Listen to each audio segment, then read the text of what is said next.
मला वाटतं जसं आम्ही सांगितलं पहिलं, अनेक विषय आहेत. एकाच आठवड्याचं आत्ता अधिवेशन यांनी लावलेलं आहे.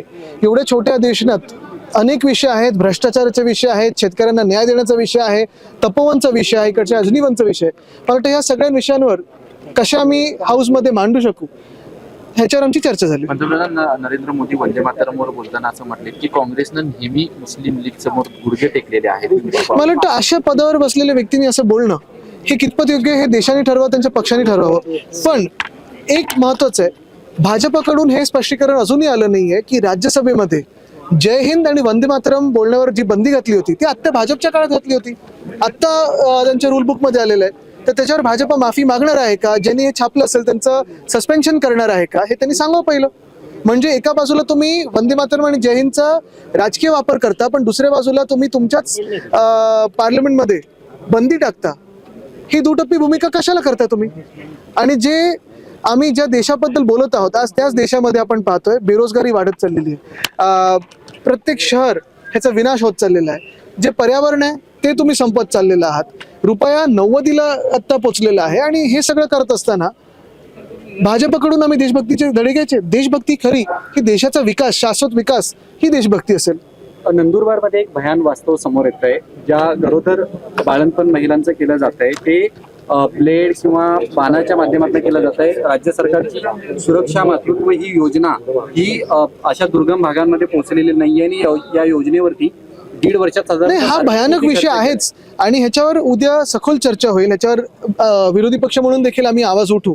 पण मुख्य गोष्ट हीच आहे ना की सरकार म्हणून त्यांचं काही कर्तव्याचं पालन आहे की नाही हा एक प्रश्न पडतोच. आणि मग आता आपण पाहतोय किती 75,000 कोटीचे सप्लिमेंटरी आलेत, पुरवणी मागण्या आल्यात. एवढं कधीही या राज्याच्या इतिहासात आलं नव्हतं. म्हणजे राज्य बुडवायचंच हे भाजपने ठरवलेलं आहे. स्टेट ऑफर दिली आहे. सराव परीक्षेमध्ये असा प्रश्न विचारण्यात आलेला आहे का उच्च जात कोणती असं स्टेट प्रश्न आता भाजपचं सरकार अजून काय होणार?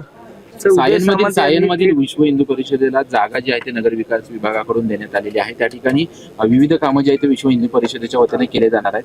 यावरती तुमची काय? नाही, पहिल्याच्यात अनियमितता काय आहे का बघूया. लव जिहाद संदर्भात कायदा व्हायला पाहिजे का? मला वाटतं पहिलं म्हणजे आज आपण पाहतो जे कायदे आहेत त्याचं पालन होतंय का?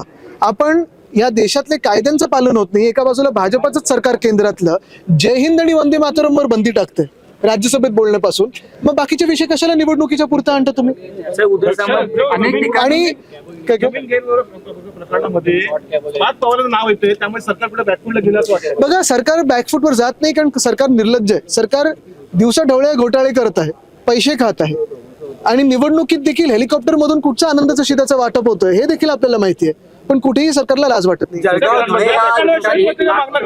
सोयाबीन जे ते दक्षिण आफ्रिकेमधून आयात केलंय तेव्हा आपल्याकडचं जे सोयाबीन आहे त्याला किमान हमीभाव मिळणं देखील यामुळे कठीण झालं. तर राज्यातल्या शेतकऱ्यांसाठी मला तुम्ही सांगा, सोयाबीन असेल, कापूस असेल, मध्ये टोमॅटोचा आपण पाहत होतो, कांद्याचा पाहत होतो, या राज्यातल्या कुठच्या शेतकऱ्याला ह्या सरकारकडून न्याय मिळालेला आहे? नुसतं कुठेतरी मंत्री अडचणीत आले की बोलायचं की आम्ही शेतकऱ्यांची मुलं आहोत. पण खऱ्या अर्थाने शेतकऱ्यांना न्याय मिळतोय का? ह्यांच्या म्हणजे जे मंत्र्यांचे शेते आहेत तिथे जायला हेलिकॉप्टर मिळतात पण शेतकऱ्याला काही भाव मिळत नाही.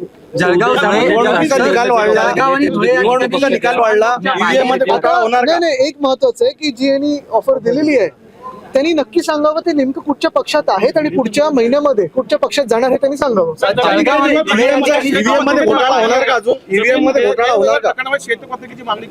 आता तुम्ही उद्यापासून बघा.